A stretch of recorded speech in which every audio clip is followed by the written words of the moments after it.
Bienvenue sur LQPM, la question politique du mois. On est le jeudi 5 mars. En ce jour où j'enregistre la vidéo, le coronavirus comptabilise plus de 100 000 personnes infectées et 3 300 morts officiellement. Alors, les chiffres parlent d'eux-mêmes, il y a une augmentation constante. En ce jeudi 5 mars, il y a 423 victimes en France du coronavirus. Hier, il y en avait seulement 200 et quelques. Donc c'est vraiment exponentiel, les chiffres ne cessent d'augmenter. Et les mesures qui sont prises politiquement sont loin d'être satisfaisantes. J'aimerais en parler dans cette courte vidéo. On se lance, c'est parti.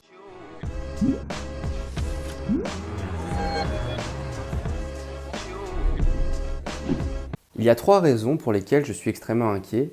La première, c'est le cas du Diamond Princess. Le Diamond Princess, c'est un bateau de croisière qui comptait à son bord 3711 passagers. Le Diamond Princess, dans cet exemple, c'est en business ce qu'on peut appeler le cas numéro 1. Le premier cas test qui va nous servir à savoir comment on peut améliorer la suite et puis surtout rendre le business plus grand. Le cas du Diamond Princess, c'est un cas quand même pour le coup qui est un cas d'école puisque il y avait 3711 passagers dans le bateau et au tout début, le cas du coronavirus a été décelé.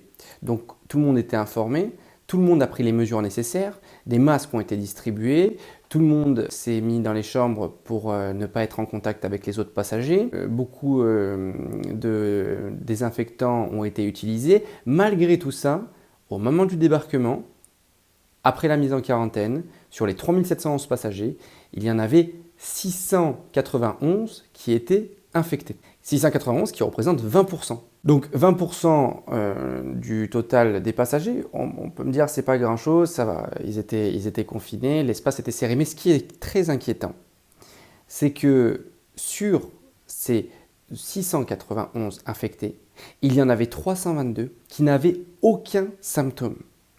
Et c'est ça le grand danger du coronavirus. C'est qu'il y a la moitié des personnes qui sont infectées qui ne le savent pas et pour lesquelles il n'y a aucun moyen de faire le moindre test puisqu'elles n'ont pas de symptômes. Et là, en l'occurrence, elles ont été trouvées parce qu'elles sont sorties du bateau et que tout le monde a été testé. Mais c'est ça qui est inquiétant, c'est que la moitié de ceux qui sont infectés ne le savent pas. Sur ces 691 qui étaient infectés, il y en a eu 36 qui ont dû être hospitalisés.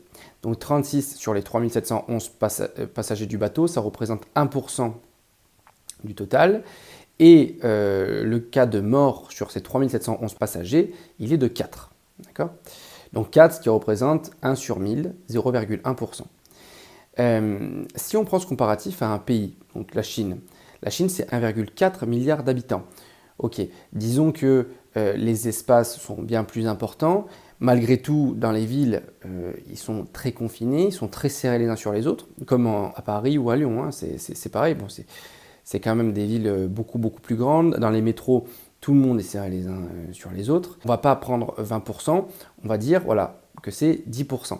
10% d'1,4 milliard, c'est 140 millions. 140 millions de potentielles personnes infectées. Sur ces 140 millions, il y en aurait 70 millions qui ne le sauraient pas. Aujourd'hui, le jeudi 5 mars, on nous dit que, eh bien, il y en a seulement 80 000. On est bien loin du chiffre qui, normalement, devrait apparaître. Alors, peut-être pas 70 millions. Si on suivait la logique du Diamond Princess, on se rapprocherait forcément plus des 40 millions, puisqu'ils sont 1,4 milliard. Il y a beaucoup de très grandes métropoles.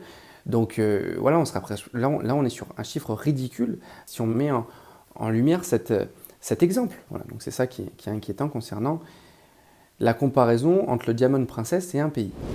La deuxième raison pour laquelle je suis inquiet, c'est l'incompétence totale qui est montrée par nos politiciens face à cette crise.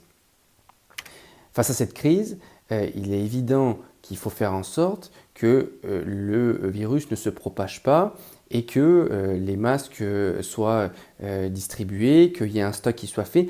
Rien n'est mis en place et tout est fait à la dernière minute. Le mardi 4 mars, un des ministres disait que ça allait être contrôlé le prix des masques et le prix des désinfectants. Mais c'est fini, c'est trop tard, il n'y en a plus. Puis les masques, ils sont produits en Asie. Il n'y a pas de production en France quasiment.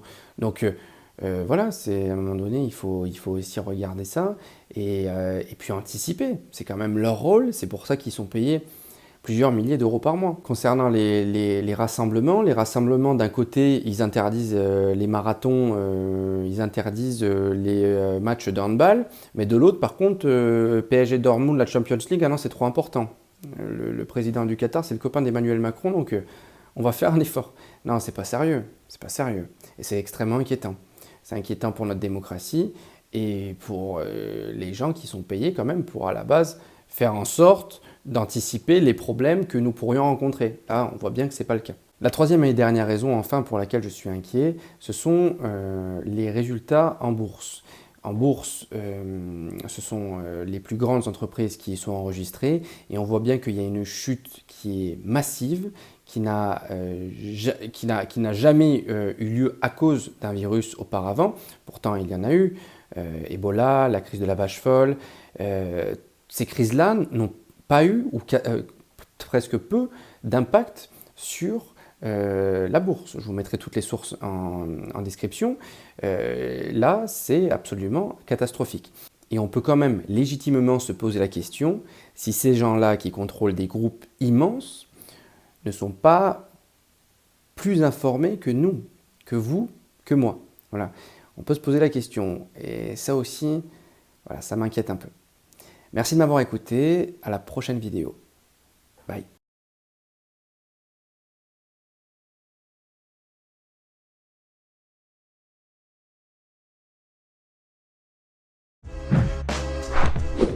L'idée de cette chaîne, les amis, n'est pas de vous convaincre, mais de créer de l'échange et de l'interaction. Vous avez une question en tête? Partagez-la dans les commentaires, on pourra peut-être traiter le sujet dans une prochaine vidéo.